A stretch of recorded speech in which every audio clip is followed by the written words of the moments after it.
Welcome to America's Heroes Group. Good afternoon and welcome to America's Heroes Group Roundtable with Partner Veteran Healthcare Policy Institute. It's Saturday, March 19th, 2022. March is National Women's History and Disability Awareness Month. I am co-founder, Vietnam veteran, and host Cliff Kelley. Okay, I am Dr. Damon Arnold, Colonel Dr. Damon Arnold, the co-host with Cliff Kelley, the iconic of Cliff Kelley. Thank you. I'm so always pleased and honored to be in his presence. That's two And of we us. have our executive producer, Glenda Smith, and our digital media producer, Ivan Ortega of Scouts Honor Productions, the Honorable. And also, we just want to reach out to those Marines who were killed in that aircraft crash in Norway. Our hearts go out to their families, and then also President Zelensky in Ukraine. So today we're going to be talking to our partner, Suzanne Gordon, and who is with VHPI Senior Policy Analyst, and her work expands over decades reporting on healthcare programs, workers, the policy, and also she has authored or edited 21 books. Suzanne has, as you know, probably insomnia that goes beyond anything to do all that work. And Suzanne has written 2 books, The Battle for Veterans Healthcare and Wounds of War. Today's discussion is going to revolve around the Air Commission recommendation released from the VA Secretary recently. So Suzanne, how are you doing today? I'm fine, thank you. How are you? Hello? Oh, yes, doing Hi, fine. sorry. Hi, how are you? Oh, doing great. How are you? Good, I'm great, thank you. Yeah, so tell us a little bit about this. What is going on with the Air Commission's recommendations? So the Air Commission was mandated under the VA Mission Act of 2018, which, was an act which was tragically passed with overwhelming support of Democrats, with some notable exceptions like Nancy Pelosi and Bernie Sanders, as well, interestingly, as Republicans like Mike Rounds from the state of South Dakota in the Senate.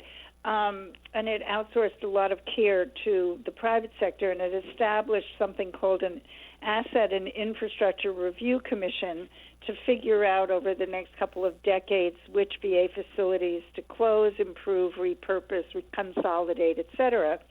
And on March 14th, the Secretary of the VA, Dennis McDonough,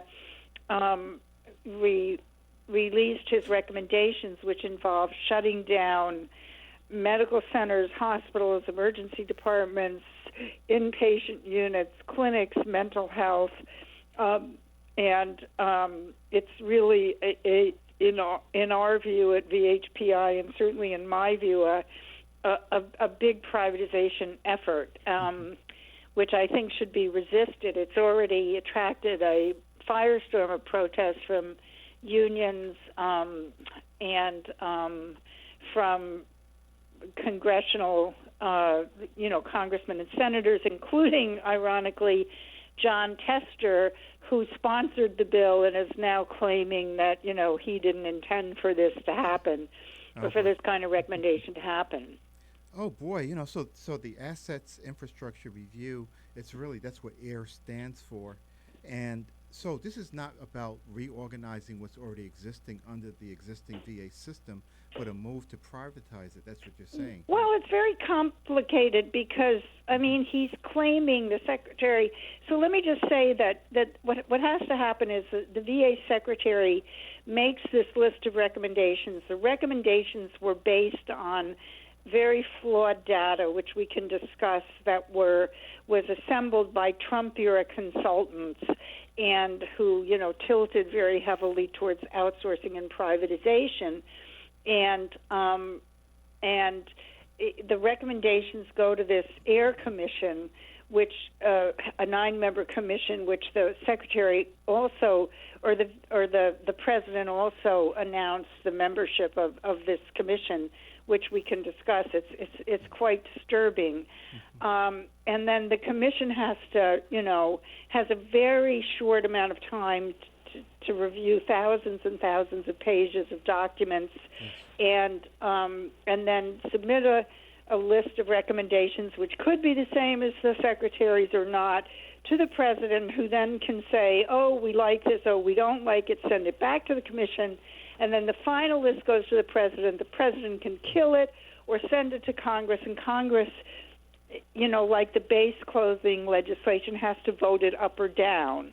So nobody can say, take this off the list, take that off the list. The whole thing is voted up or down.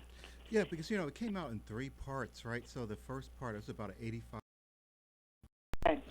And then this, it's really talking about the infrastructure, assets and the infrastructure. And the second part was really their recommendations, and then they had appendices for the third part. So the appendices are, hundreds of pages per market, right? I mean, they base these recommendations on. I think it's really important to understand that they base these recommendations on data collected mostly between 2015 and 18, some additional data between 2019. All the data, much of the data asked the wrong questions and not the right questions.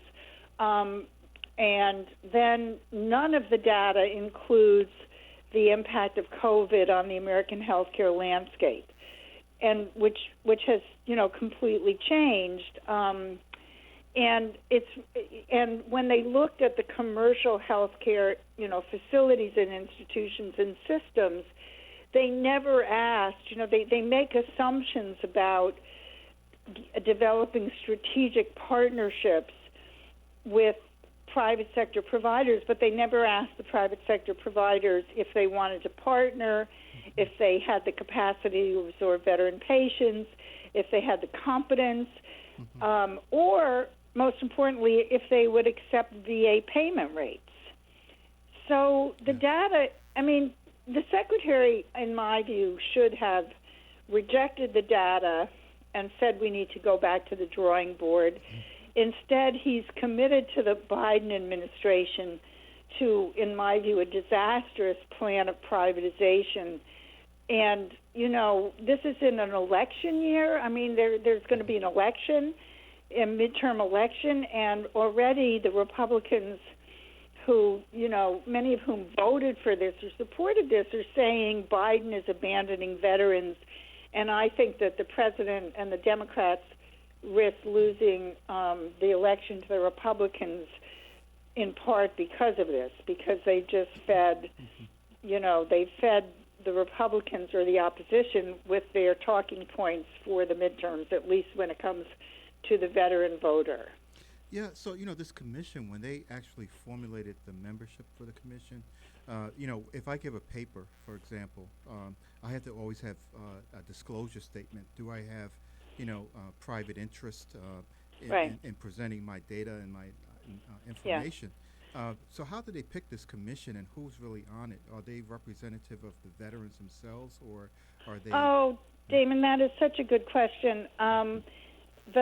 The slated chair of the commission, Patrick Murphy, is a Democratic congressman from Pennsylvania who is a consultant, claims to be a healthcare consultant.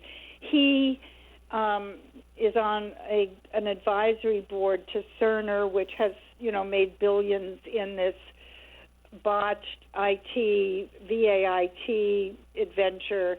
And also he is on an advisory board for Northwell, which is the largest private sector provider of health care to veterans in the state of New York. Jonathan Woodson, who was in the DOD and who served in the, he oversaw the privatization of the military health system. We have Joyce Johnson, who was a rear admiral in the Coast Guard and who served on the Commission on Care that was mandated by the Choice Act, and she was part of the notorious strawman group that favored the total privatization of the VA healthcare system. These are Democratic picks. The structure of the commission was that the president got 5 picks in House, and the Republicans got 2, and the Dems leadership got 2, and Mitch McConnell, apparently, we don't know who his pick was. Christine Hill practically wrote the Air Commission law, and she's, a very conservative person who favors privatization of the VA system. But the Democratic picks are heavily tilted toward privatizers, people who've been kind of on the record of the privatization of this or that. We do have Michael Blecker, who was one of the heroes of the Commission on Care. He is the executive director of the San Francisco-based Swords to Plowshares, and Blecker is wonderful. And then we have Carl Blake from Paralyzed Veterans of America. But the other folks are pretty iffy and downright, tilt towards privatization, not to mention that not a single person there has any experience with capital asset or facility management, which is what this is all about. Yes. I mean, you have to go over. Maybe you're quite different from me, but the fact that somebody was a doctor, or the fact that somebody is pro VA or whatever, I mean, they will have to evaluate reams of data that I have trouble understanding, and I worked as a healthcare sort of researcher and journalist for years, and they will have to be able to evaluate, this narrative that the secretary is spinning that, it's too expensive to repair these old buildings, and we have to just shut it down and build, over almost $200 billion worth of new facilities. It doesn't pay to keep these old facilities. And there's nobody on the commission who can say, wait a minute, do you really need to build a whole new facility? Maybe you could build a new wing. Suzanne, one of the other issues that, you just maybe brought to mind is that, who's in charge of the medical record at that point as well? Because as we are, going through combat situations, you have to have a LOD, we used to call it line of duty statement. All those things should be part of your medical record. So will the private provider have access to that detailed information, from the VA? How are they going to secure it? How are they going to make sure that it is analyzed in the correct way? That's another issue I can't, Well, there are so many issues that they left out. For example, what happens? I mean, they are talking about a massive outsourcing. I mean, the outsourcing of patient care to the private sector that is in these recommendations makes the Mission Act and choice look like a sort of a minor exercise. They're talking about a massive, outsourcing of care to the private sector, and they're not asking questions like, what happens to veterans who are harmed by private sector physicians or institutions, because that came up during the Mission Act, and it was stated that they would be dependent on, the private sector tort system. In other words, you'd have to go to a lawyer and get them to take the case. And, in the VA, if you get hurt by a VA clinician or whatever, you can prove it, you become service-connected for life. Out there in the private sector, you have to go through the malpractice system, and we know that only 2.6% of genuine malpractice claims ever make it to court. I worry about the quote-unquote disruptive veteran, the patient who's unruly or yells or screams or throws the chairs or, God forbid, tries to hurt someone. And there's a very robust program in the VA to deal with these patients. In the private sector, they would be fired. I mean, private sector physicians are given tutorials on how to fire a patient who doesn't take their meds as recommended, much less, throws chairs and curses at you. Oh, true. So that's another area, is the behavioral health versus the physical health, that the experience and the knowledge of people who are in the VA system, and many of these people also were veterans themselves. When you go to the, and get your X-ray film performed, or your nurse or your doc, that they actually have experience with veterans. That many, some of them were veterans themselves. Well, let me give you a story, a story of what will be gone if they do this. I mean, they want to get rid of almost all inpatient care in many, many places, and they want to turn it all over to the private sector, and then they have this cockamamie idea that they can embed VA surgeons and clinicians in private sector hospitals. I mean, show me how that's going to work, But I know a woman, I interviewed a woman in the Milwaukee VA who's a psychologist who ran their PTSD program, and one of her Iraq vet patients was scheduled for a gallbladder removal surgery, and when was admitted for pre-op operation, and he kind of had a meltdown, and so the surgeon looked in the medical, the shared medical record, found out that this woman was his psychologist, called him up and said, Joe is having a meltdown. What should I do? And she said, oh, Joe, right. And she said, do this, that, and the other thing. And he did. And then she walked across the street and went to see Joe, and Joe had his surgery and was fine. That would be almost impossible, that scenario in the private sector, because the psychologists would probably not work in the same system. They're all fee-for-service. They don't share the same medical record. And I can't imagine that, some psychologist working in suburban, Berkeley or Oakland is going to drive over to Fort Miley, for a 3-hour journey to see a patient to which she's not, it's fee for service. They don't get paid for that. And so you're going to have all kinds of problems. In South Dakota, they plan closing several facilities, and this is and transferring patients to hospitals in which their own data says there's higher readmission rates and higher rates of hospital-acquired medical conditions. Not to mention the fact that a report has just come out saying that 50% of rural hospitals are slated for closure. So now the VA, which could help solve the rural hospital crisis, is contributing to it. Yeah, well, Suzanne, we're running out of time. We have about 1 more minute to go. Can you tell people where to go to take a look at this?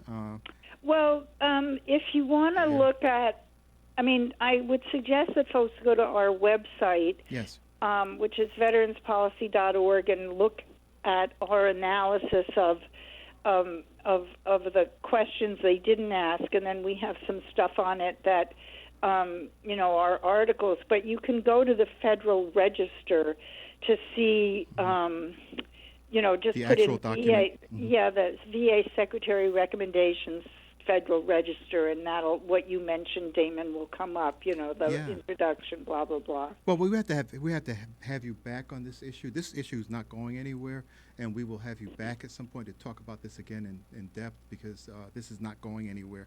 But we actually are very, very appreciative having you as a partner, Veterans Healthcare Policy Institute, VHPI. You rock, as we say in the military, Suzanne. So do you. So we will have you back, but stay with us. We're going into another segment, and we will be right back. Thank you.